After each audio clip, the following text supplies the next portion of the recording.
Decorator लगा दिया tool. दो चीज़ें हैं, एक है क्लास, एक है डेकोरेटर। ये डेकोरेटर है, अगर कैपिटल में होगा तो वो क्लास होगी। ये हमने कहाँ से इंपोर्ट किया? एजेंट से इंपोर्ट किया हमने। ये फंक्शन टूल बन गया अब हमारा, यानी एजेंट के लिए ये इस काबिल हो चुका है कि आप उसके अंदर टूल में अगर ये पास करें तो आपका एजेंट इसे इस्तेमाल कर सके। अब हमने जब एजेंट को ये दे दिया तो हमारा एजेंट अब इसको इस्तेमाल कर सकता है, और अगर इसको चलाएं तो हमें आंसर सही मिलेगा। अब ये क्या चीज़ है? ये एक एडिशनल चीज़ है। एडिशनल चीज़ मतलब हम जो भी डेकोरेटर लगाते हैं यहाँ पे फंक्शन टूल का ऊपर फंक्शन के, वो क्या करता है? वो आपके एजेंट के लिए टूल तो बना देता है फंक्शन को, लेकिन साथ में वो करता क्या है? फंक्शन टूल एक क्लास है, ये रही, वो इस क्लास का इंस्टेंस बना देता है आपके टूल को। तो अब हम यहाँ पे ये कर रहे हैं कि चेक करवा रहे हैं कि अगर इस इंस्टेंस एक फंक्शन है, हमने चेक किया था, अगर किसी क्लास के इंस्टेंस को चेक करना है कि क्या ये इंस्टेंस किसी क्लास से बिलोंग करता है, तो हम इस तरह चेक करते हैं। अब हमने चेक किया इसका इंस्टेंस है, अगर इंस्टेंस है तो टूल का नाम प्रिंट करा दो जो कि फंक्शन का नाम है, टूल का डिस्क्रिप्शन प्रिंट करा दो जो कि डॉक स्ट्रिंग है, इसी तरह जेसन का स्कीमा प्रिंट करा दो, ये tool dot params Jason schema parameter से हमने निकाला, और ये हमने स्पेस के लिए किया होगा। और हमने फॉर लूप इसलिए चलाया क्योंकि हमारे पास टूल्स एक से ज़्यादा है, लिस्ट है।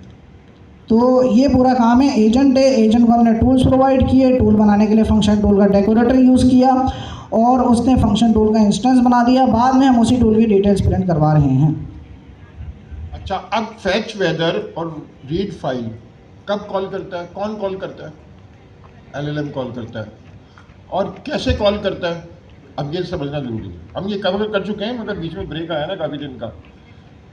वो क्या है, आपने उसको ये भेजा रिक्वेस्ट, उसमें आपने ये बता दिया कि दो टूल अवेलेबल हैं, और यही बता दिया कि उनके पैरामीटर क्या है, यही बता दिया उनकी रिटर्न टाइप क्या है। अब क्या हुआ कि जब आपने पैरामीटर बता दिया, रिटर्न टाइप भी बता दिया, वो उसके पास रिक्वेस्ट की, आपने सवाल पूछा कि who is the president of Pakistan, उसने इसको जवाब मालूम करने के लिए उसको टूल कॉल करने की ज़रूरत है? नहीं, उसने डायरेक्ट जवाब दे दिया, एक रिक्वेस्ट की, एक रिस्पॉन्स आ गया। अब आपने पूछा is it hot in Karachi? आजकल तो पूछेंगे भाई is it hot in Karachi, क्या उसने कहा टूल कॉल कर नहीं, क्या गेट वेदर, उसने कराची का वेदर पूछा नहीं अभी, उसने कहा कि ये टूल कॉलिंग करनी है। उसने जवाब दिया, अभी आपने सवाल किया, उसने जवाब दिया कह रही है फंक्शन कॉल करो कराची के पैरामीटर के साथ। उसने किसको कहा? आपको कहा, आपसे मतलब क्लाइंट ऐप को कहा। क्लाइंट ऐप ने क्या किया, ये फंक्शन है, इसको कॉल किया कराची के पैरामीटर के साथ, और जो जवाब आया फिर तीसरे रिक्वेस्ट में उसको दूसरे रिक्वेस्ट में भेज दिया। अभी तक एक रिक्वेस्ट गई थी, एक रिस्पॉन्स आया था, फिर दूसरी रिक्वेस्ट गई, यानी तीसरा सीरीज में उसको भेजा क्या ये कराची का वेदर 42 है। उसने जवाब दिया it is very hot in Karachi, और वो आपने दिखा दिया कि चार चीज़ों में 4 दफ़ा आगे पीछे। इसको क्या कहते हैं? Agent loop. क्या कहते हैं? Agent loop. एजेंट लूप में कि 4 दफ़ा आगे पीछे गया। अगर आपने ये भी पूछना हो कि कराची का नक्शा दिखाओ या कुछ और बताओ जिसमें रीड फाइल की भी ज़रूरत हो, तो फिर ये 6 बन जाएंगे कॉलें। और अगर आपने पूछा उससे कि ये बताओ कराची और लाहौर का टेम्परेचर कैसा है, तो फिर 8 बन जाएंगी। इसी तरह करके ये। अच्छा, जल्दी से अपने बराबर वाले को क्या क्या समझाना है लफ्ज़? एजेंट लूप, टूल कॉलिंग, और ये फ्लो, टूल कॉलिंग का फ्लो। जल्दी से अपने बराबर को समझा दें, 2 मिनट में फिर आगे चलते हैं।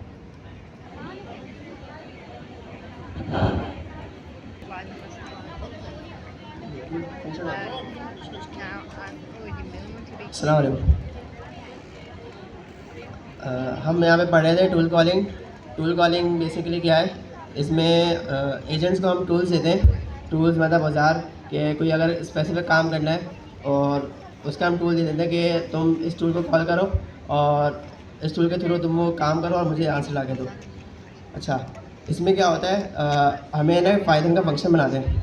टूल बेसिकली 3 तरीके के होते हैं। अभी हम फंक्शन टूल पढ़ रहे हैं। तो उसमें पाइथन का एक नॉर्मल फंक्शन बनाएंगे हम, और उसमें फंक्शन बनाने के बाद पहली लाइन पे डॉग स्ट्रिंग होती है, इसमें डिस्क्रिप्शन आती है टूल्स की, और आर्ग्यूमेंट्स वगैरह की डिस्क्रिप्शन और टाइटल वगैरह।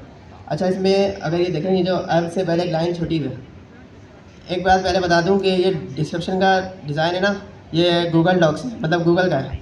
ये जो डॉक्स स्टाइल है ये गूगल का है। ऐसे नमपाई का भी होता है, स्पिनिक्स, ये तीनों सपोर्टेड है इसमें एजेंट में। तो ये उसका वो ये कहता है कि ये जो लाइन है ना ये ज़रूर रहेगी हमेशा। अगर मैं ये लाइन हटा दूँ ना आर्क से ऊपर वाली, तो ये पूरी एक ही डिस्क्रिप्शन मानेगा वो। तो ये भी एक चीज़ नोटिस करने की। अच्छा, एल के पास क्या गया, यूज़र इनपुट गया, सिस्टम प्रॉम्प्ट दिया, और टूल का स्कीमा गया। मतलब एजेंट क्या है, जो हमने सिस्टम प्रॉम्प्ट में उसको डिफ़ाइन किया हुआ था कि एजेंट है क्या, तो वो सिस्टम प्रॉम्प्ट पूरा किया। उसके अलावा यूज़र की रिक्वेस्ट, यूज़र ने जो रिक्वेस्ट की, जैसे कि यूज़र ने पूछा कि कराची का वेदर बताओ मुझे। अब और तीसरी चीज़ गई टूल का स्कीमा। टूल के स्कीमा में नाम, डिस्क्रिप्शन वगैरह, पैरम्स, वो सब गए। तो अब एलएलएम ने पहले देखा यूज़र इनपुट को कि यूज़र की रिक्वेस्ट क्या है।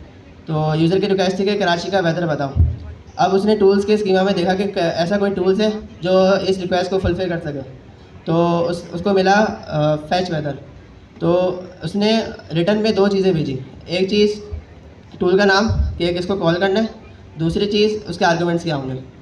ठीक है, ये दो चीज़ें भेजी एजेंट को, और एजेंट ने फिर उस टूल को कॉल किया, और उसका जो भी आंसर हुआ वो, अच्छा ये पूरा ना एक वो था, एक एजेंट लूप चल रहा है ना, तो ये पूरा एक वो था। मतलब एजेंट एल के पास रिस्पॉन्स गया, और एल के पास रिक्वेस्ट गई, एल में रिस्पॉन्स दिया, और टूल कॉल हुआ। ये पूरा एक टर्न थी जी, एक टर्न थी। फिर जो एल जो टूल का वो आया है, क्या नाम है, आउटपुट आया है, वो आउटपुट फिर से गया एल के पास, और फिर एल ने उसको क्या नाम है आउटपुट को देखा और एक फाइनल आउटपुट दिया। तो ये एल जो दूसरी दफ़ा वो भेजा ना रिस्पॉन्स, जो फाइनल आउटपुट दिया, तो ये दूसरी टर्न थी। तो उसका मतलब हमारा एजेंट लूप दो दफ़ा चला है। तो दो दफ़ा चला, और हमारे पास वो पूरे रिक्वेस्ट का आंसर आ गया जो इस टूल का आउटपुट था। जबरदस्त बेटा। कोई और आएगा? कोई और आएंगी? आ जाओ बेटा।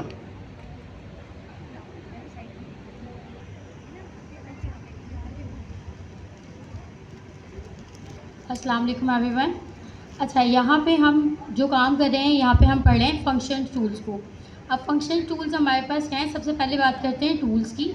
टूल्स हमारे पास क्या होते हैं, जब भी हम अपने एजेंट्स को बनाते हैं तो एजेंट्स को हम काम करने के लिए कुछ चीज़ें प्रोवाइड करते हैं उसकी हेल्प के लिए, ताकि अगर हम कोई टास्क उसे दे रहे हैं करने के लिए, यानी अगर यूज़र उससे कोई चीज़ पूछ रहा है तो वो यूज़र का आउटपुट करने के लिए जो है अगर उसको ज़रूरत है किसी टूल की तो वो उसको यूज़ कर सके अपनी हेल्प के लिए। तो हमने यहाँ पे क्या किया है, हमने यहाँ पे एक फैच वेदर का टूल बनाया है, और उसे मतलब टूल बनाने के बाद हमने अपने एजेंट को जो है वो प्रोवाइड कर दिया है। अब यहाँ पे जो बात हो रही है एजेंट लूप की, तो वो किस तरह से चल रहा है यहाँ पे, कि जैसे हमारे यूज़र ने जो है वो क्वेश्चन पूछा कि भाई कराची का वेदर क्या है। अब यहाँ पे फर्स्ट टाइम पे जो है यूज़र की जो रिक्वेस्ट थी वो गई एलएलएम के पास एजेंट के थ्रू, और एलएलएम ने जो है वो देखा कि जो है हमारे पास इस रिक्वेस्ट को फुलफ़िल करने के लिए क्या कोई टूल मौजूद है। यहाँ पे हमारे पास टूल का सिग्नेचर जो था फैच वेदर, जो कि टूल का यानी कि हमारे जो फंक्शन का नेम था वो हमारे पास जो है वो टूल का सिग्नेचर है, और इसके अंदर जो हमारे पास डिस्क्रिप्शन लिखी हुई है डॉक्यूमेंट के अंदर, ये इसकी डिस्क्रिप्शन है। ठीक है, और इसके बाद हम जो है इसका रिटर्न जो करवा रहे हैं वो इसका आंसर है, जो हमें ये टूल हमें आंसर प्रोवाइड कर रहा है। अच्छा, अब हमारे पास जब यूज़र ने पूछा कि कराची का वेदर क्या है, पहली दफ़ा में रिक्वेस्ट जो है वो एलएलएम के पास गई। एलएलएम ने कहा एजेंट से, मतलब एलएलएम ने एजेंट से पूछा कि भाई चेक किया कि हमारे पास क्या इस रिक्वेस्ट को फुलफ़िल करने के लिए कोई टूल मौजूद है। हमारे पास फैच वेदर का टूल जो था वो मौजूद था। फिर उसके बाद एजेंट ने जो है वो फैच वेदर के टूल को कॉल करने के लिए कहा गया कि भाई फैच वेदर का टूल जो है वो कॉल करना है। फैच वेदर का टूल जो है वो कॉल किया गया, और उसका जो रिटर्न आया आंसर वो डायरेक्ट यूज़र को शो नहीं करवाया गया, बल्कि वो कहाँ गया, वो अगेन गया आपके एलएलएम के पास, और एलएलएम ने उसको फिर फाइनल आउटपुट बना के जो है वो हमारे पास एजेंट के थ्रू जो है वो यूज़र के पास आ गया। ये जो सारा का सारा सिनेरियो था कि रिक्वेस्ट का जाना, रिस्पांस का आना, फिर फंक्शन का कॉल होना, फिर फंक्शन से रिटर्न का जो स्टेटमेंट था उसको लेके एलएलएम के पास जाना और एलएलएम से फाइनल आउटपुट लेके यूज़र के पास आना, इस सब को हम कहते हैं अपनी एजेंट लूप। जो हमारे इस तरह से हमारी एजेंट लूप जो है वो सारी वर्क कर रही होती है, काम कर रही होती है। जबरदस्त बेटा। हमारी एक प्यारी सी बेटी ने एक बड़ा अच्छा वो बनाया है।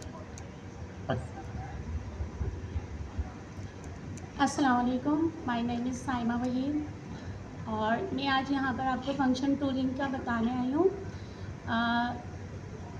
फंक्शन टूलिंग हम जब यूज़ करते हैं, असल में तो सबसे पहले हम एजेंट बना रहे होते हैं और एजेंट बनाने के लिए हमारे को जिन चीज़ों की ज़रूरत होती है उसके अंदर हमारे पास डेटाबेस होती है, जिसमें हमारे पास 3 तरह का डेटा होता है।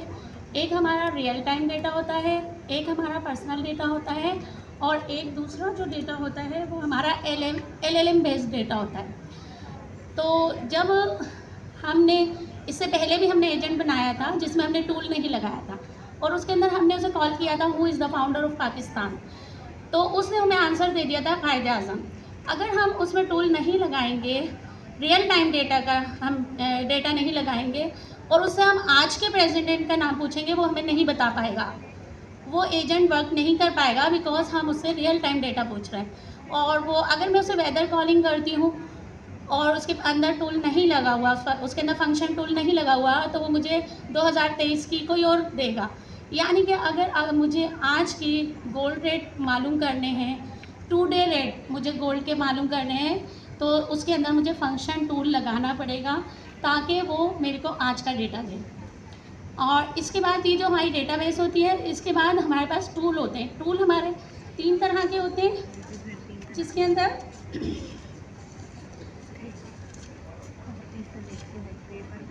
जी एक है हमारा होस्टेड टूल, फंक्शन टूल और एजेंट टूल। होस्टेड टूल और जो हमारा एजेंट टूल है ये हमें पैसों से परचेज करना पड़ेगा, जो हमारे सर्वर पे ओपन होगा। और अब जो हमें अभी हम जो यहाँ सीख रहे हैं वो हम फंक्शन टूल सीख रहे हैं, जो हमें फ्री ऑफ कॉस्ट है और हम उसको लगा के इससे हम एक स्ट्रिंग देते हैं हम इसके अंदर, और उस स्ट्रिंग से वो फंक्शन कॉल हो जाता है और हमारे को आज के दिन का डेटा आपको दे सकता है। Thank you.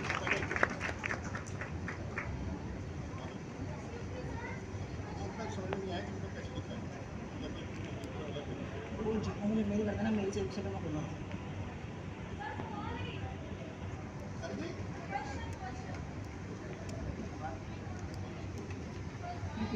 सही था। मैं तो बहुत नर्वस थी। हिम्मत तो आई ना गई, कॉन्फिडेंस तो आया, हिम्मत चाहिए। स्टार्टिंग समझ नहीं है आपके सवाल की।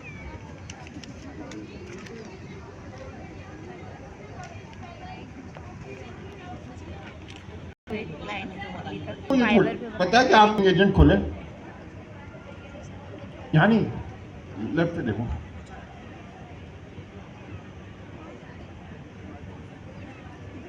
अच्छा, अभी हमने देखा कि ये लूप चला। अब ये लूप हमने कॉन्सेप्ट डिस्कस किया। ये लूप एक्चुअली चलता कैसे? अब 3 तरह से हो सकता है। आप runner.run कॉल करेंगे, या runner.run सिंक कॉल करेंगे, या runner.run स्ट्रीम कॉल करेंगे। अभी स्ट्रीम को भूल जाएं, हम जरा सा कोड देखते हैं। अच्छा, runner.run में ना ये एसिंक्रोनस चलता है। अब एसिंक्रोनस से क्या मतलब है? एसिंक्रोनस से मतलब है कि आपने runner.run चलाया, वो पीछे चलना शुरू हो गया, आप अगली लाइन पे कोई काम कर सकते हैं अवेट लगा के। बिल्कुल वहां तो रुक जाएगा, मगर एक साथ बहुत सारे काम हो सकेंगे। अच्छा, अब ये runner.run ही देखते हैं सिर्फ। नीचे कोड देखो, आपने एजेंट बनाया। अच्छा, एजेंट बनाया और फिर क्या किया? अवेट लगाया, runner.run उसमें एजेंट पास कर दिया और आपने कहा राइट है, वो जो भी आपने अपना सवाल पास कर दिया। ये सवाल भी तो अमेरिका के स्टाइल के पूछते हैं ना, कि समझ में नहीं आता कि सवाल क्या है। अच्छा, अब जो रिजल्ट आया ना, रिजल्ट में फाइनल आउटपुट आया और आपने उसको प्रिंट करा दिया, रिजल्ट और फाइनल आउटपुट, ये इस रिक्वेस्ट का जवाब जो आया है वो प्रिंट हो जाएगा जी। मगर अब सवाल ये पैदा होता है कि मैं अगर इससे पहला सवाल ये करूं, माय नेम इज ज़िया, उसने कहा वेलकम ज़िया, फिर अगले में तीसरे में मैं सवाल पूछूं व्हाट इज माय नेम, तो असूलन तो उसको जवाब नहीं देना चाहिए क्योंकि स्टेटलेस है LLM, मगर देगा, वो कहेगा known your name is Zia. क्यों? जितने भी रिक्वेस्ट रिस्पॉन्स जा रहे हैं इस एजेंट को यूज करके रनर में, वो सब याद रखे हुए हैं उसने। अच्छा, कहाँ याद रखे हुए हैं? तो हम आएंगे रिजल्ट्स देखेंगे, रिजल्ट्स।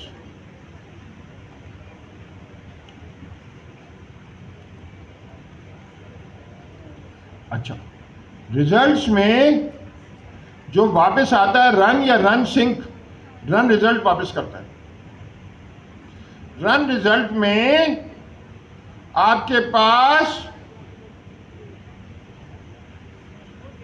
एक सेकंड,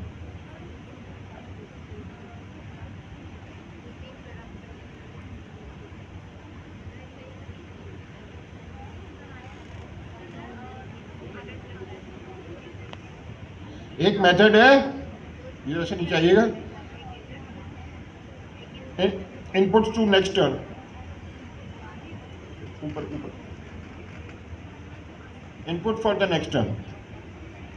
इसका मेथड क्या है? रिजल्ट में टू इनपुट लिस्ट, आपने अगर सारे देखने ना 50 आगे पीछे जो गए हैं, तो आप क्या कॉल करते हैं मेथड रिजल्ट के अंदर? To input list. वो आपको जितने भी रिक्वेस्ट और जितने भी रिस्पॉन्स है वो खुद भेज रहा है आगे पीछे। अच्छा, फर्ज करें आपने ये क्लोज करना है एजेंट, तो क्या करेंगे? ये निकालेंगे इससे, अपने डेटाबेस में स्टोर कर लेंगे और क्लोज कर देंगे। जब अगली दफा चलेगा तो ये रिजल्ट पूरा किस में डाल देंगे? इस सेक्शन में डाल देंगे। फिर उसके बाद सारी यादाश्त आ जाएगी। अच्छा, अब ये कहलाती है मेमोरी। ये जो चीज है ये शॉर्ट टर्म मेमोरी है।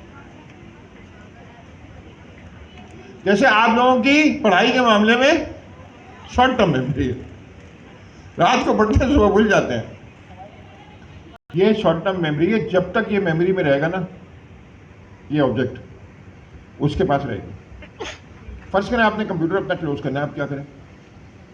तो आपने लॉन्ग टर्म मेमोरी में सेव करना है। लॉन्ग टर्म मेमोरी में वैसे तो बहुत सारी तरकीबें हैं, वो आगे चल के सीखेंगे। हमने क्या करना है लॉन्ग टर्म मेमोरी में? ये कहना है कि टू इनपुट टेक्स्ट, वो वापस करेगा एक अरे, मतलब एक लिस्ट करेगा, उस लिस्ट को डेटाबेस में सेव कर लेना। और अगली बार जब सवाल शुरू करेंगे तो वहीं उसको दे देंगे, उसमें लोड कर देंगे उसके इंस्ट्रक्शन में। इंस्ट्रक्शन क्या होती है? सिस्टम प्रॉम्प्ट होती है। तो आइंदा जो सवाल पूछेंगे उसके बाद जैसे ये बात, अच्छा आइडियल तो क्या हो, अब जरा सोचना शुरू करें। देखिए मैं पढ़ाता हूँ और पढ़ता भी हूँ बिल्कुल सुकून से, बिल्कुल सुकून, आगे के पीछे का कुछ नहीं सोचता, वरना कुछ समझना है ना, कोई रेस थोड़ी है।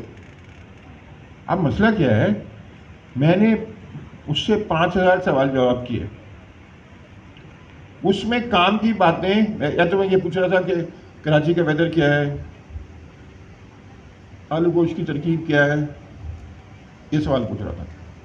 उन 5000 सवालों में मैंने उसको ये बताया कि मेरा नाम ज़िया है और मुझे आइसक्रीम खाना पसंद है।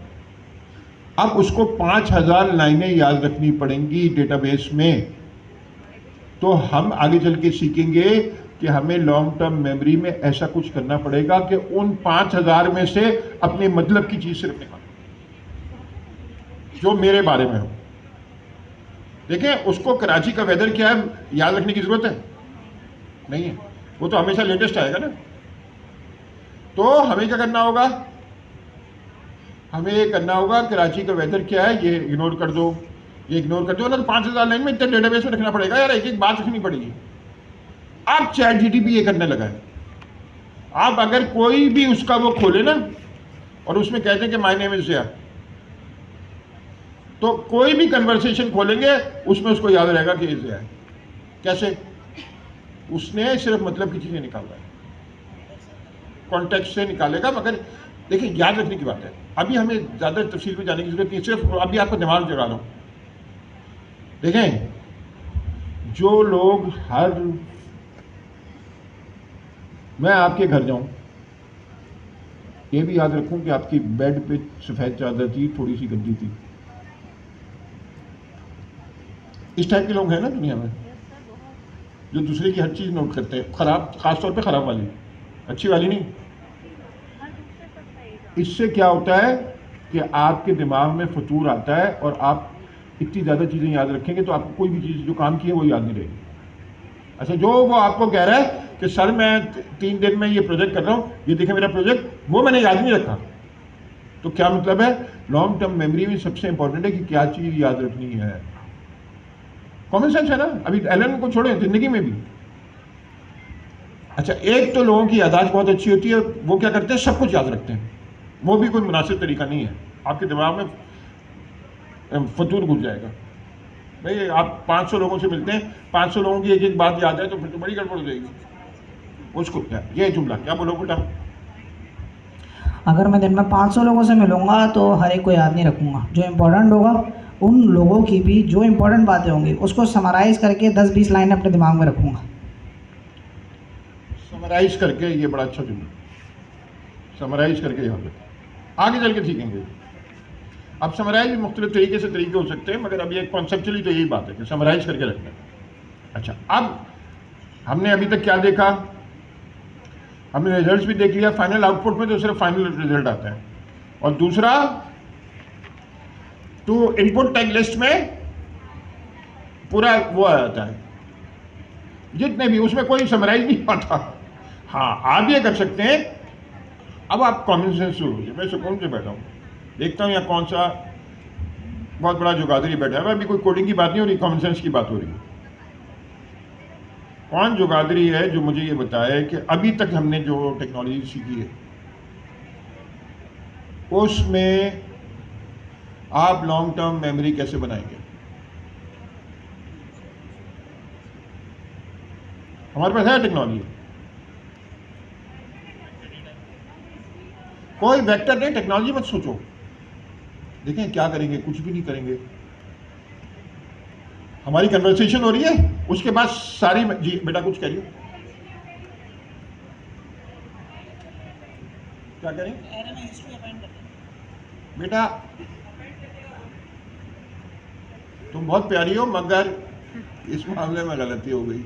अच्छा देखिए, अभी सोचो, अभी डिस्कशन हो रहा है, हो सकता है मैं भी गलत हूँ, रही से नहीं होती, ये डिस्कशन से सीखता है आदमी। देखें,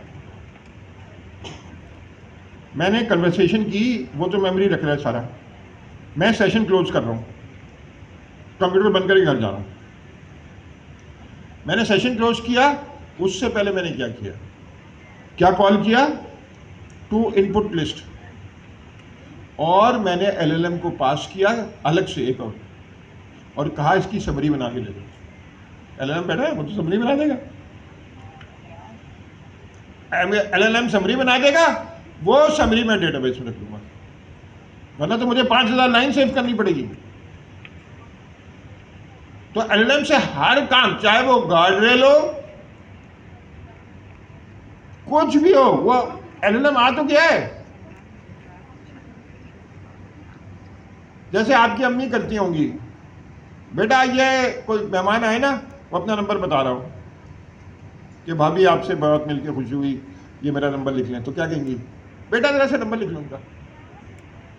ऐसे होता है ना घर पे, आप सेक्रेटरी है ना अम्मी की, अच्छा बेटा वो कोई अच्छा आलू गोश्त की तरकीब बता रहा है, अम्मी को पसंद आई आपकी, बेटा जरा सा इनसे रेसिपी लिख लो। वो खुद थोड़ी कुछ करती हैं, हमारे साथ भी क्या है, कुछ भी कराना है ना काम जिसमें अकल चाहिए हो, एलएलएम से करवाना।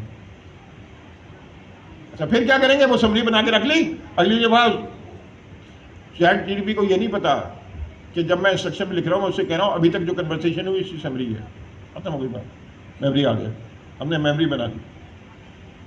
तो हमने आज देख लिया कि हमने शॉर्ट टर्म मेमोरी भी कैसे रखते हैं, लॉन्ग टर्म भी कैसे रखते हैं, अभी कॉन्सेप्चुअल की बात हो रही है।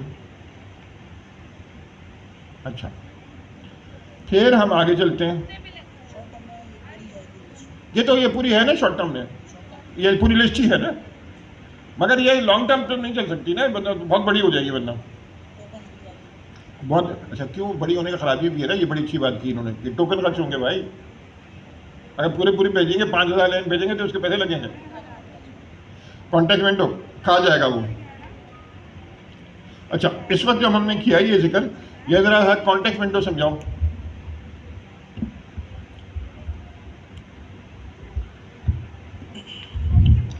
चैट जीपीटी से जब आप सवाल करते हैं, आप सवाल करते हैं, वो जवाब देता है। अब लेकिन कभी कभार ऐसा भी होता है, आप चैट जीपीटी को जब सवाल देते हैं, आपका सवाल इतना बड़ा होता है कि वो जो क्लिक करने का एरो है जिससे वो उसके पास जाए, वो आता ही नहीं है। ये बहुत सारे लोगों के साथ हुआ होगा। ये क्यों होता है? क्योंकि एलएलएम जो है वो कितनी चीज़ें ले सकता है। यानी मैंने उसको टेक्स्ट दिया कि who is the world's biggest agentic AI developer. अब इसमें ये एक सेंटेंस है, इसका हर वर्ड एक टुकड़ा है, और उस टुकड़े को हम एआई की ज़बान में टोकन कहते हैं। जैसे मैंने कहा कि व्हाट इज़ योर नेम, तो इसमें 4 टोकन है। What is your name. अगर आपको टोकन चेक करने हैं कि कितने, यहाँ पे आओ, यहाँ पे लिखो टोकनाइज़र, यहाँ पे ओपन एआई का टोकनाइज़र है।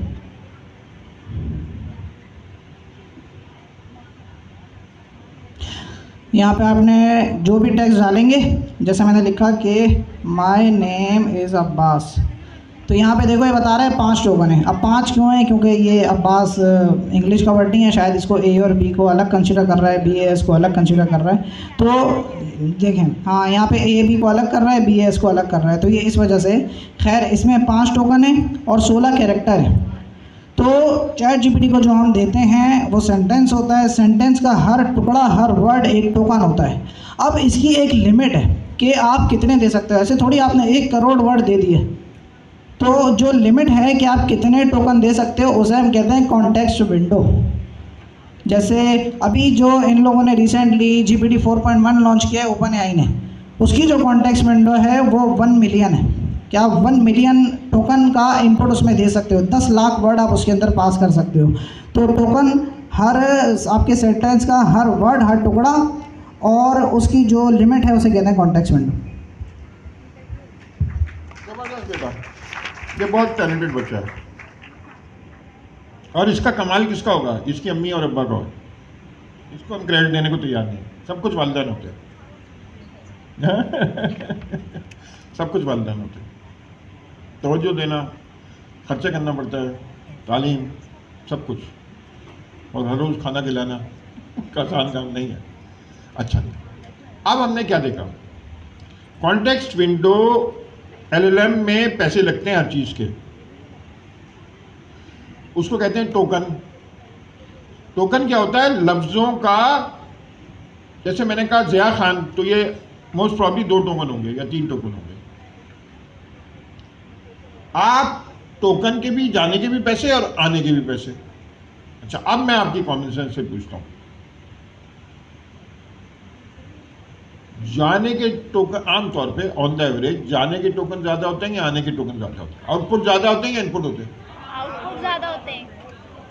अच्छा, कॉमन सेंस लगती है कि आउटपुट कहेगा, मगर है नहीं ऐसा। मैं भी पहले यही समझता था, तो अपने आप को बेवकूफ़ ना समझें। मैं भी यही समझता था कि इन आउटपुट टोकन, कॉमन सेंस है ना। मैं सवाल पूछूंगा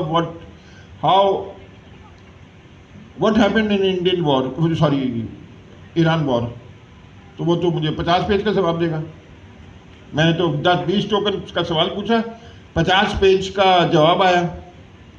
मगर नॉर्मली ऐसा होता नहीं है। नॉर्मली क्या होता है कि आप सारा सवाल तो यही होता है, मगर सारा लेटेस्ट डेटा आप उसको साथ कॉन्टेक्स्ट में अटैच करके भेजते हैं कि ईरान वॉर में ये हुआ था, तो वो बहुत बड़ा बन जाता है इनपुट कॉन्टेक्स्ट। आमतौर पे 3-4 गुना बड़ा होता है इनपुट कॉन्टेक्स्ट आउटपुट कॉन्टेक्स्ट से। तो आमतौर पे इनपुट कॉन्टेक्स्ट के पैसे कम होते हैं थोड़े से, क्योंकि उससे कमा रहे होते हैं ना वो आमतौर पे, और आउटपुट कॉन्टेक्स्ट के थोड़े से पैसे कम होते हैं क्योंकि कम आ रहा होता है। उनको तो पैसे कमाने हैं ना। अच्छा, नहीं वो तो कॉन्टेक्स्ट की लेंथ है ना इनपुट की, जितना बड़ा कॉन्टेक्स्ट है उतना अच्छा है। वरना आप देखिए किसी बात है, मैंने आप लोगों के लिए पेपर बनाया, अच्छा ये वाला पेपर जो आपके पास आएगा वो मैंने नहीं बनाया, कासिम भाई के लिए पेपर मैंने बनाया, फिर कासिम भाई ने आपके लिए पेपर बनाया। अच्छा बोर्ड में कौन कौन है इम्तिहान बनाने वालों में? कासिम है, जुनेद है, वानिया है और अमीन है, जो आपको पेपर जिसका बन के अभी रेडी है वो बाहर लोग दे रहे, पता नहीं बेचारों को क्या हाल है, मतलब हाल बुरा ही होता है। अभी बहुत ही हमारे काबिल टीचर हैं, नैंडोज के CTO भी हैं, 20 साल का एक्सपीरियंस है, उन्होंने अभी आन के UIT में इम्तिहान दिया था, वो इतने प्रेशर में आ गए कि मैंने उनको यूँ पकड़ लिया भाई, जबकि उनके नंबर अच्छे आए थे, तकरीबन 80% आए थे, मगर उनको इतना बुरा लगा कि वो गिरने वाले थे, डिप्रेशन मतलब ब्लड प्रेशर नीचे चला गया, वो मैं समझ गया, मैंने पकड़ लिया, मैंने कहा ये सर के बल गिरेगा वरना। अच्छा तो मेरे पे भी आता था, मैं ये इम्तिहान देने लगता था, मैंने CPA वगैरह का इम्तिहान दिया, इम्तिहान से पहले क्योंकि मैं 2-3 दिन से जागा हुआ होता था, मुझे वो उल्टी तो मैं नहीं कहूँगा क्योंकि निकलता कुछ नहीं था, पेट में होगा तो कुछ निकलेगा ना, ऐसा चलो। तो आपकी अगर हालत बुरी हो तो इसे गुड, इसका मतलब आप उसको सीरियस ले रहे हैं, और जो बिल्कुल ही नॉन सीरियस ले रहे हैं वो तो दुनिया में कुछ कर ही नहीं सकते, हर चीज़ सीरियस लेनी पड़ती है भाई, सीरियस लेंगे तो सॉल्व होगा ना मेरी जान। अच्छा आगे चलते हैं। तो हमने देखा कि कॉन्टेक्स्ट विंडो होती है, कॉन्टेक्स्ट विंडो किस चीज़ में से बनेगी, या तो इंस्ट्रक्शंस वाला जो चीज़ है वो, या वो जो इनपुट लिस्ट, या यूजर प्रॉम्प्ट, ये तीनों चीज़ों से बनती है। अच्छा हम जब लॉन्ग टर्म मेमोरी बनाने होते हैं, अच्छा ये मेरे बच्चों अभी तक जो मैंने बताया ना आपको, प्रोग्रामिंग करें या ना करें, आप LLM तो सारी ज़िंदगी अब इस्तेमाल कर रहे होंगे हर चीज़ में,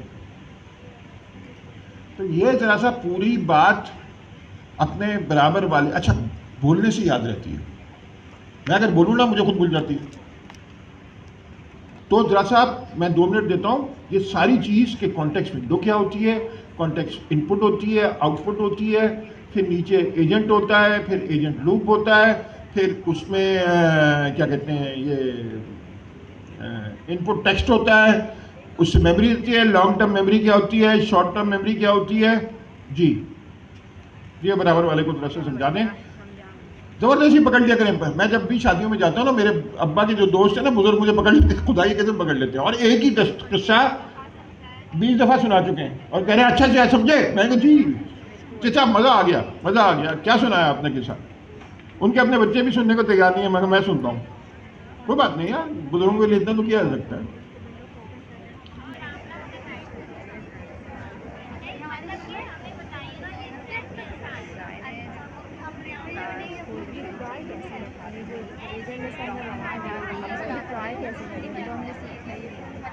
रिप्लाई मैंने करने की कोशिश भी नहीं हुई स्ट्रिंग लिस्ट पे की, अच्छा नहीं हुआ मेरा एरर, वो खाली खाली ना वर्सल पे किया, वो तो खाली नो फाउंड आ रहा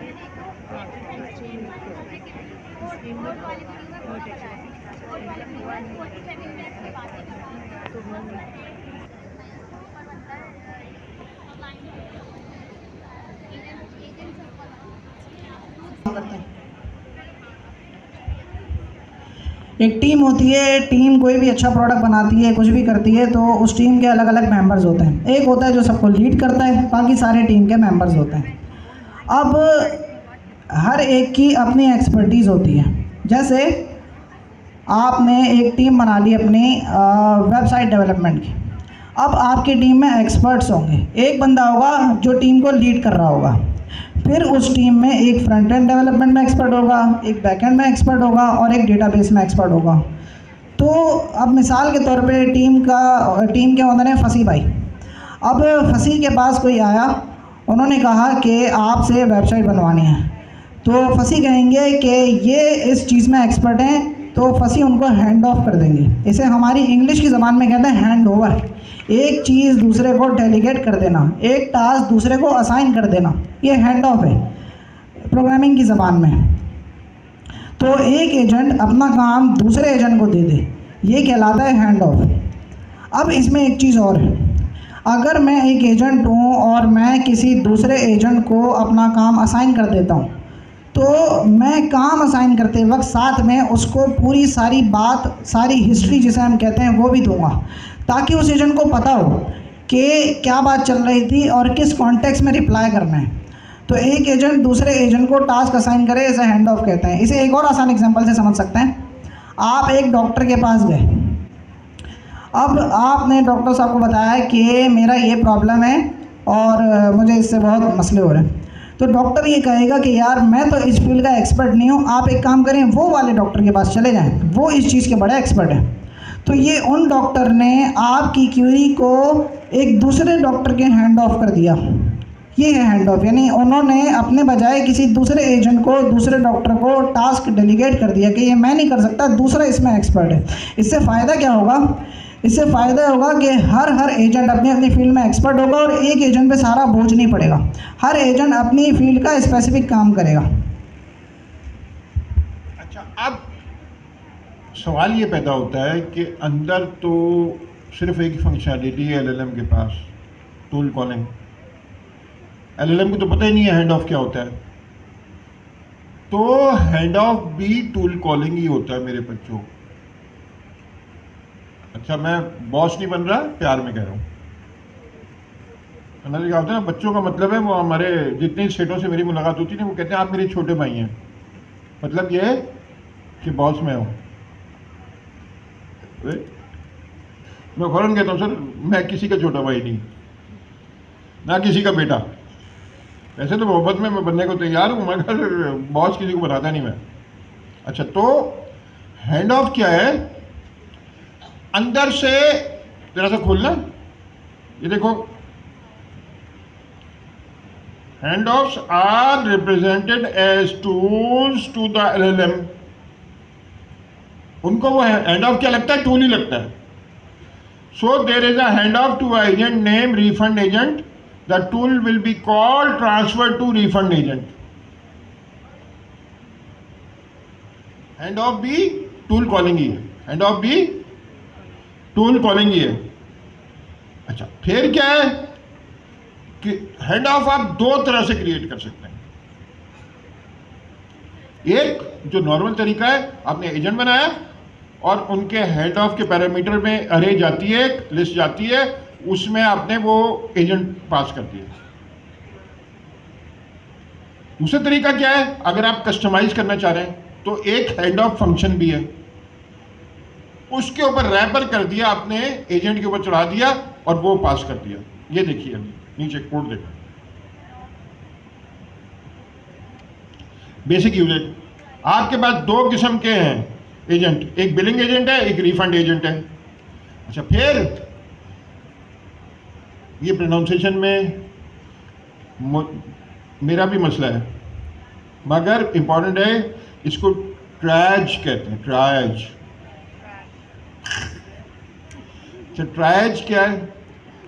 आप अगर अस्पताल में जाते हैं ना, तो वो एक डॉक्टर सामने बैठा होता है, बड़े अस्पताल है ना, वो आपसे पूछेंगे, आप उसके पास गए, उसने कहा क्या हो रहा है? आप कहेंगे पेट में दर्द हो रहा है। उन्होंने कहा अच्छा, कहाँ दर्द हो रहा है? नीचे हो रहा है, मतलब वो देखना चाह रहा है किडनी वो तो नहीं है, ये स्टोन का चक्कर है या अपेंडिक्स हो गया है या इनका वैसे ही पेट खराब है। उसको देख के जो फ्रंट डॉक्टर होता है उसको कहते हैं ट्रायज डॉक्टर। फिर वो कहता है कि अगर उसने ख्याल किया कि आपकी किडनी में स्टोन है, आपको किडनी का पेन हो रहा है, चेक करता है थोड़ा, वो इलाज नहीं करता, वो उसके पास भेज देता है आपको, किडनी वाले के पास। और आपका पेट खराब है तो खुद ही आपको कहता है कि दो जाके ये गोली खा ले, गोली घर जाके, फिर किसी को नहीं भेजता। तो ट्रायज ये एजेंट होता है। ट्रायज एजेंट के साथ आपने हैंड ऑफ का पैरामीटर है, उसमें आपने कहा इज इक्वल टू, और अरे के अंदर आपने बिलिंग एजेंट, और हैंड ऑफ का ये रिफंड एजेंट को आप थोड़ा कस्टमाइज करना चाह रहे हैं, वो देखेंगे कैसे कस्टमाइज करते हैं, वो अभी इतना इंपॉर्टेंट भी नहीं है। आपने हैंड ऑफ के अंदर रिफंड एजेंट पास कर दिया। और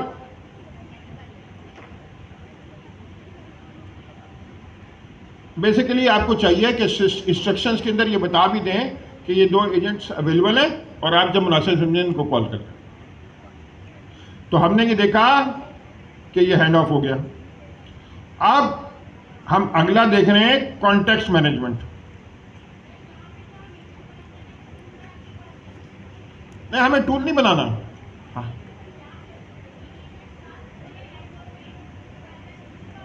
वो अंदर से आपको तो ऐसे लगेगा कि आप एजेंट पास कर रहे हैं, मगर वो अंदर जाके खुद उसको टूल बना देता है। अच्छा, तो जल्दी से अपने बराबर वाले को जरा सा हैंड अप समझा दें तो फिर आगे चलते हैं। पकड़ लो, बोलने की आदत होनी चाहिए। एजेंट होता है, ठीक है, उसके पास मल्टीपल हैंड्स ऑफ एजेंट्स होते हैं। मींस कि सर जिया ने भी एग्जांपल दी कि आप हॉस्पिटल में जाते हैं तो सामने एक डॉक्टर होता है, ठीक है, वो आपकी क्वेरी सुनता है कि आपकी क्वेरी क्या है, आपका मसला क्या है, मतलब आपको कहाँ पेन है, और फिर वो आपके रिस्पेक्टिव मतलब जैसे आपके रिस्पेक्टिव डॉक्टर को आप हैंड ऑफ कर देते हैं कि आप उनके पास जाएँ, वहाँ पे आपका इलाज होगा। तो यहाँ एजेंट में भी एजेंट एसडीके में भी ऐसा ही है कि हमारे पास ट्रायल एजेंट होता है जो ये डिसाइड करता है कि मुझे आगे किसको हैंड ऑफ करना है। तो जाहिर सी बात है उसके पास एक हैंड ऑफ लिस्ट होती है, उसमें एजेंट्स होते हैं, ठीक है। हैंड ऑफ डिस्क्रिप्शन भी एक चीज़ होती है। हैंड ऑफ डिस्क्रिप्शन ये होती है कि जैसे कि जैसे कि हमारे पास वो वाली एग्जांपल ले लें डॉक्टर की। तो एक पेशेंट आया डॉक्टर के पास, उसने बोला मुझे सर में दर्द है। तो उसने जो सर का दर्द ठीक करता था उस वाले डॉक्टर के पास हैंड ऑफ कर दिया उस एजेंट को, उस पेशेंट को जो क्यूरी थी। तो जो क्या नाम है सर दर्द वाला डॉक्टर जो था उसकी एक अपनी एक डिस्क्रिप्शन होगी कि भाई वो सर दर्द ठीक करता है। ऐसे ही यहाँ पर भी एजेंट एसडीके में एक हैंड ऑफ डिस्क्रिप्शन क्लास होती है जो हमारे हैंड ऑफ एजेंट होते हैं वहाँ पे हम प्रोवाइड करते हैं ताकि एलएलएम को पता चल सके कि बेसिकली किस वक्त और किसको हैंड ऑफ करना है। एक और चीज़ ये है कि हमने देखा कि 2 तरीके से हैंड ऑफ कर सकते हैं। या पहला तो ये है कि हम एजेंट को डायरेक्ट पास करें, या दूसरा ये है कि हम हैंड ऑफ का एक फंक्शन उन्होंने बनाए रखा है उसको इंपोर्ट करें और उसका इंस्टेंस पास कर दें। ये यहाँ पर उन्होंने एग्जांपल में भी दिखाया है।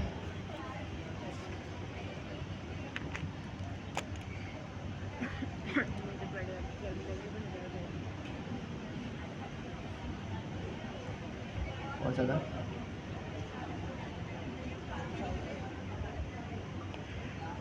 ये रहा।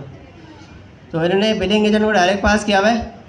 अच्छा, एक चीज़ समझने की यहाँ पे ये है कि बैकएंड में ना जाके ये हैंड ऑफ का इंस्टेंस ही बनेगा। हैंड ऑफ एक हमारे पास एक क्लास होती है, ये हैंड ऑफ फंक्शन जो है वो उसका इंस्टेंस रिटर्न करता है।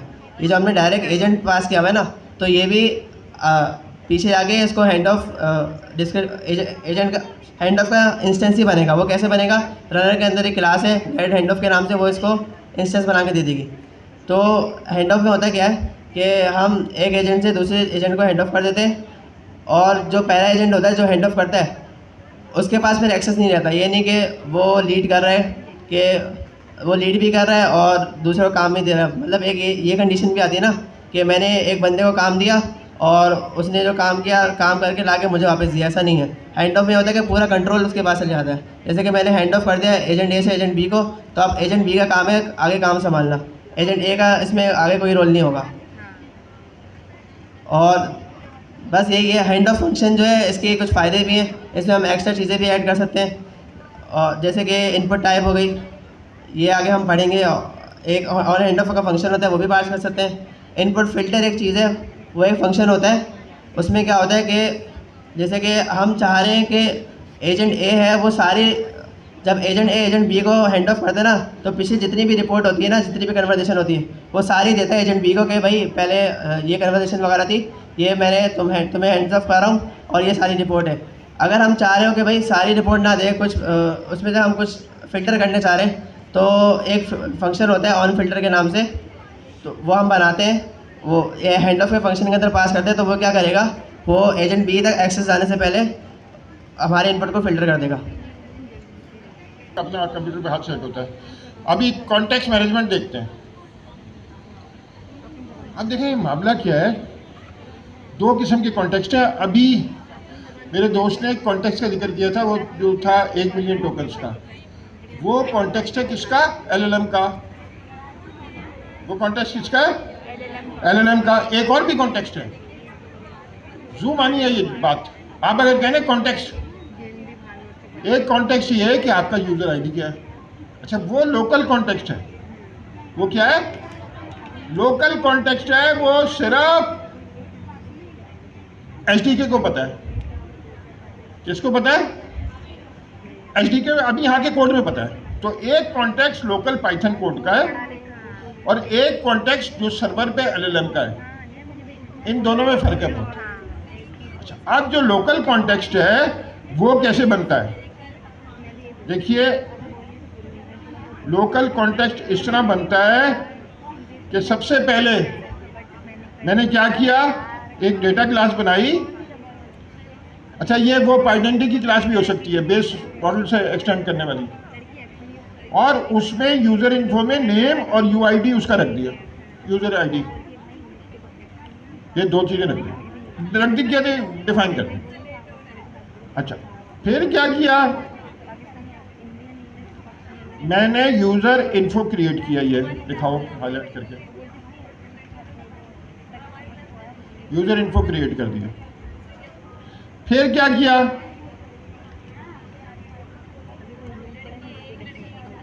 ये देखें कॉन्टेक्स्ट मैंने पास किया। जब मैंने रन कॉल किया ना, उसमें यूज़र इन्फो पास कर दिया। अब जहां भी कॉल होगा, मिसाल के तौर पे टूल के अंदर, तो ये यूजर इन्फो अवेलेबल होगा। कैसे? नीचे देखते हैं, हर जगह ये आपके पास अवेलेबल होगा। ये देखिए फंक्शन टूल में फेच आपने का यूजर एज। अच्छा, तो इस पे रैपर ये ऑब्जेक्ट है और इसमें क्या है, रन कॉन्टेक्स्ट रैपर, और यूजर इन्फो उसके नीचे अंदर है। यूजर इन्फो इसके अंदर है। तो मैंने कहा रैपर डॉट कॉन्टेक्स्ट, और उसके अंदर वेरिएबल है नेम और UID। मैंने नेम निकाल सकता हूं, कुछ भी कर सकता हूं। हर जगह लोकली मेरे पास अवेलेबल होगा। क्यों? मैंने रनर डॉट रन के अंदर कॉन्टेक्स्ट में ये पास कर दिया।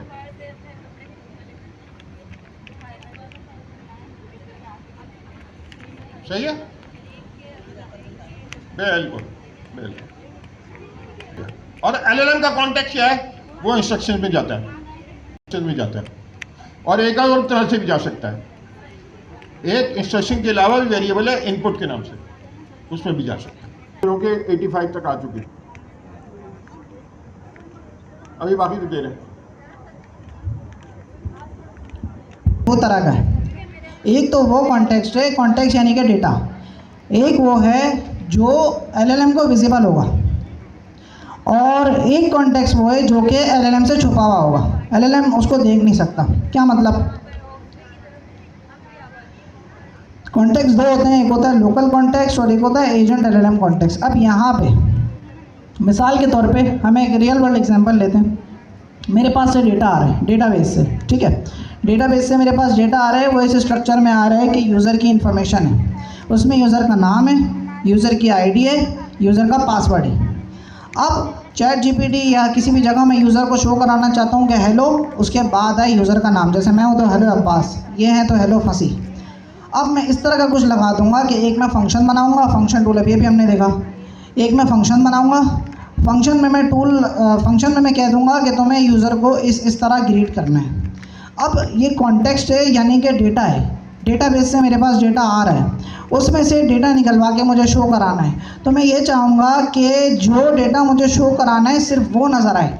ऐसा ना हो कि मेरे यूज़र की जितनी इन्फॉर्मेशन है, इसमें हो सकता है यूज़र का पासवर्ड हो सकता है यूज़र की कोई प्राइवेट इन्फॉर्मेशन हो, कुछ भी हो सकता है। तो ये सारा डेटा मुझे LLM से छुपाना है, मुझे LLM को नहीं दिखाना है। LLM को अगर मैंने दिखा दिया, सबके पासवर्ड LLM को पता लग गए, फिर हो सकता है कल को आप जाके ChatGPT से पूछें कि फ़लाँ बंदे का पासवर्ड क्या है, वो आपको निकाल के दे सकता है।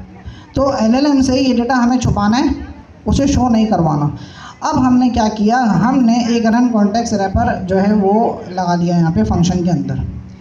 ये है रैपर, यहाँ पे नाम आप कुछ भी रख सकते हो, अपना नाम रख देना। अब इसकी टाइप होगी रन कॉन्टेक्स्ट रैपर। हमने क्या किया, हमने एक क्लास बनाई, ये है हमारा डेटा स्ट्रक्चर कि इस फॉर्म के अंदर हमारा डेटा रखा हुआ है। इससे फिर हमने बनाया डेटा कि एक यूज़र है, जैसे डेटाबेस से डेटा आ रहा है, मैंने मिसाल दी, एक यूज़र है, उसका नाम है, उसकी आईडी है, पासवर्ड और बहुत सारी डिटेल्स हो सकती हैं।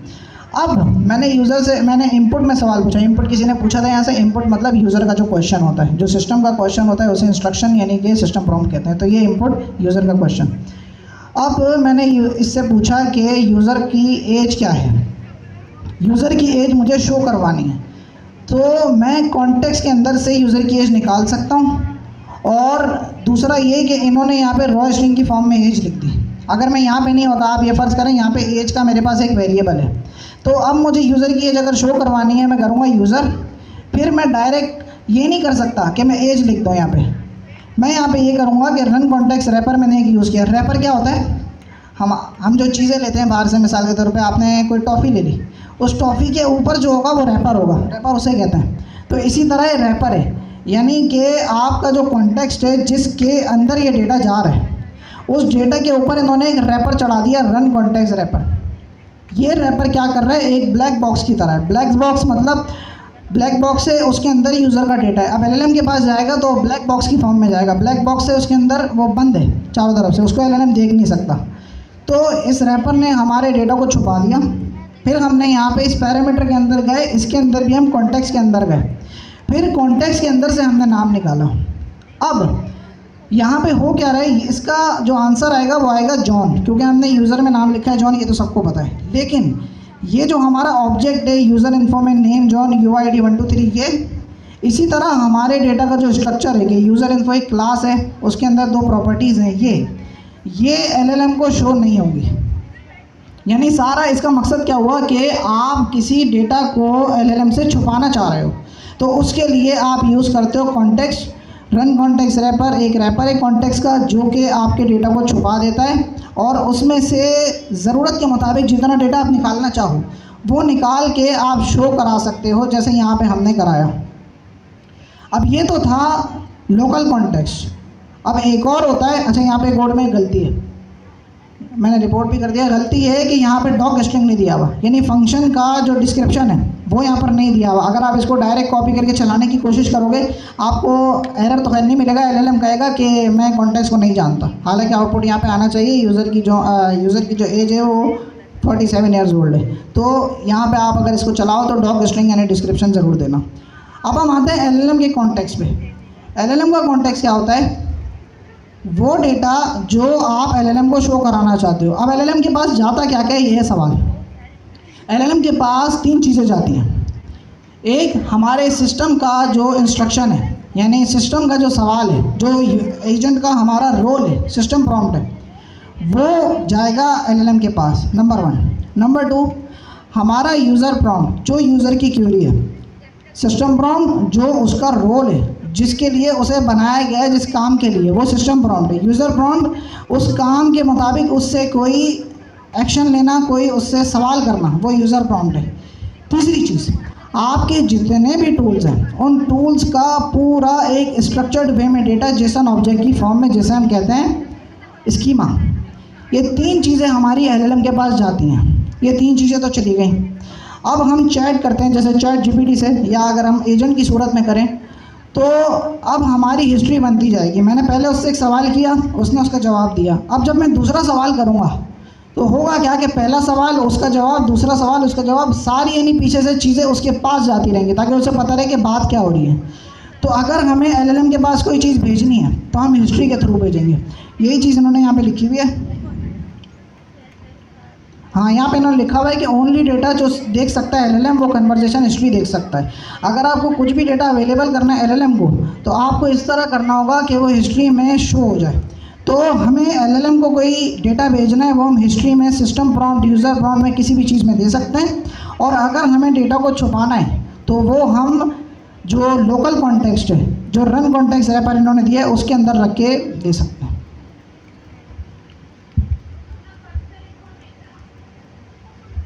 जी इन्फॉर्मेशन हो गई। इसी तरह मेरी एप्लीकेशन के 1000 यूज़र्स हैं, उन 1000 यूज़र्स की जो भी डिटेल है वो मैं LLM को थोड़ी दूंगा, तो इसीलिए जी जी बिल्कुल सही। अच्छा जी, हमने कॉन्टेक्स्ट कर लिया। अब थोड़ा सा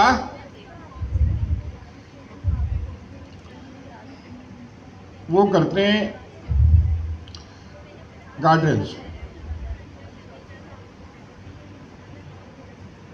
गार्डरेल,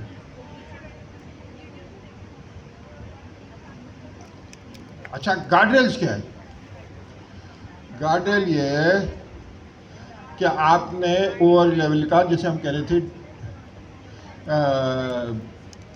एक वो बनाया एजेंट जो सिखाता है।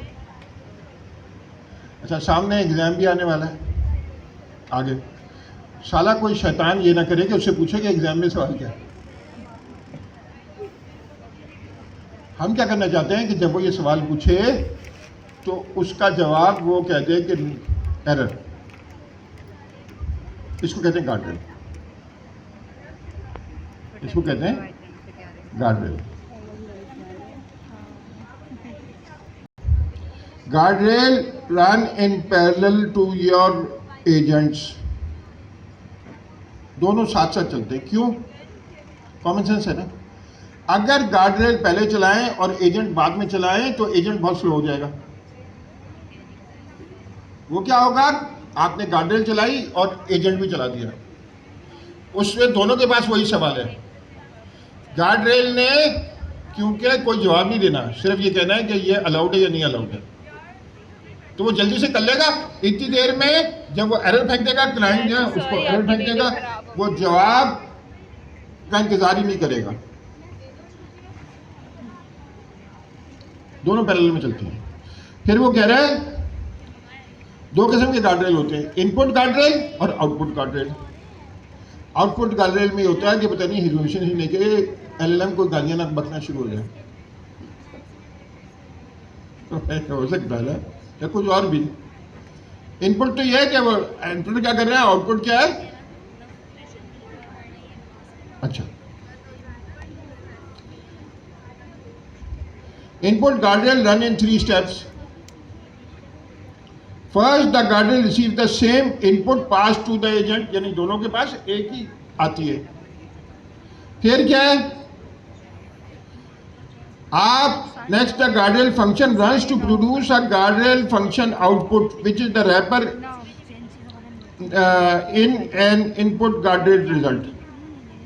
अच्छा, वो ये कहता है कि फिर मैं गार्डरेल फंक्शन आउटपुट क्रिएट करूंगा रिजल्ट के ऊपर। अच्छा, देखते हैं, ये देखते हैं कोड, थोड़ा सा गौर से देखें।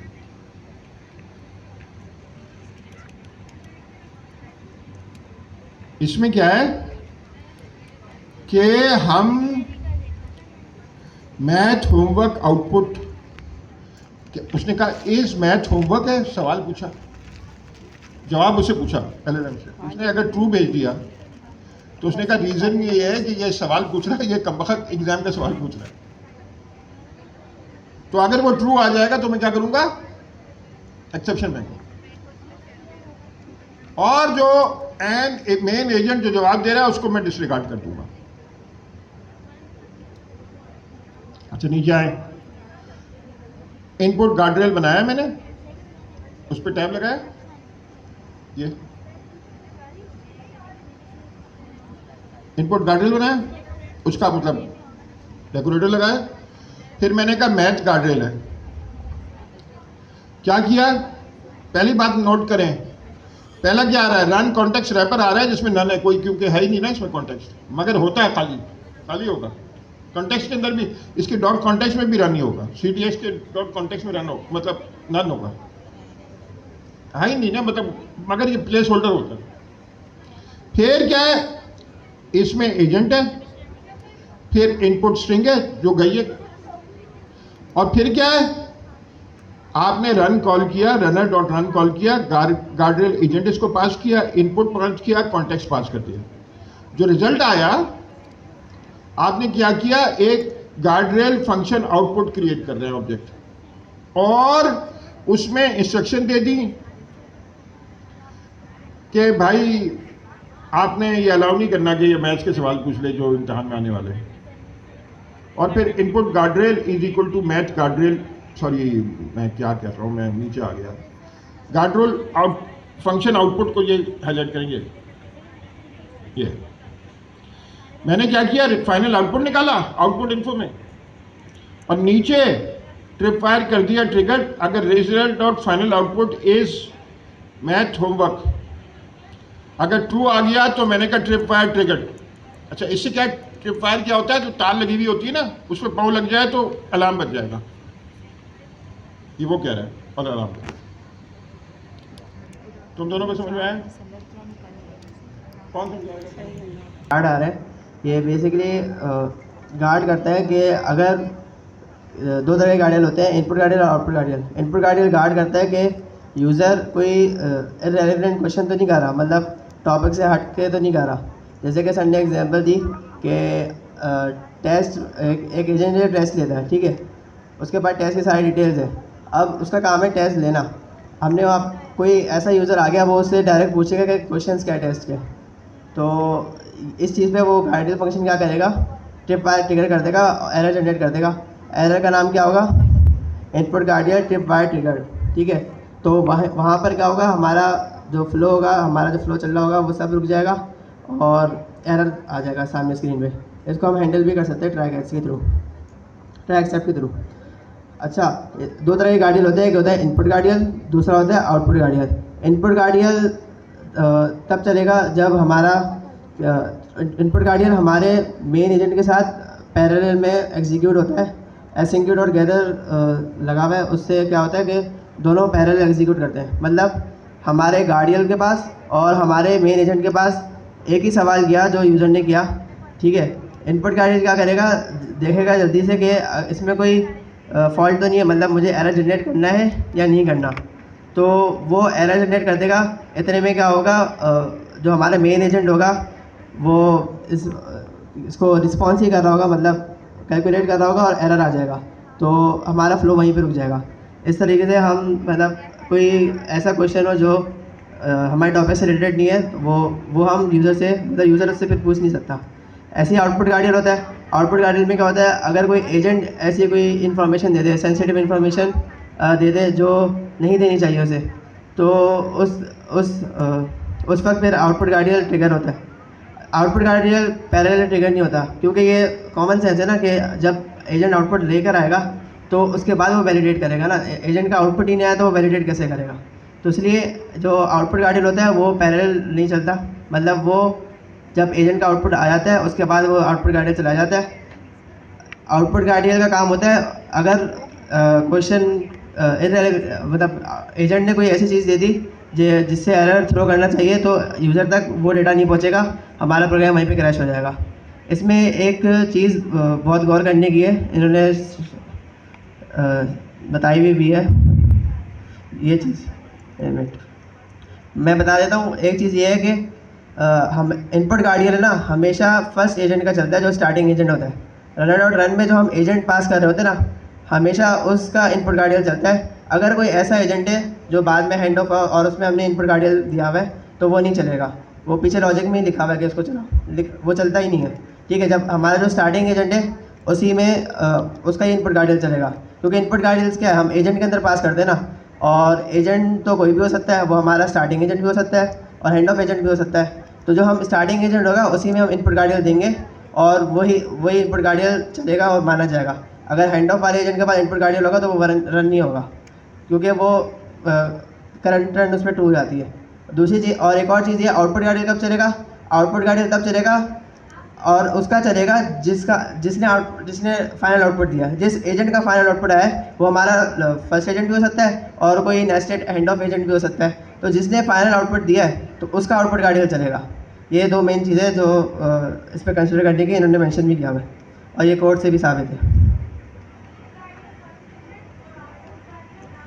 जी बिल्कुल। अच्छा जी, अब क्लास वर्क और होमवर्क, जरा सा आ जाना वापस, इसका कंप्यूटर है।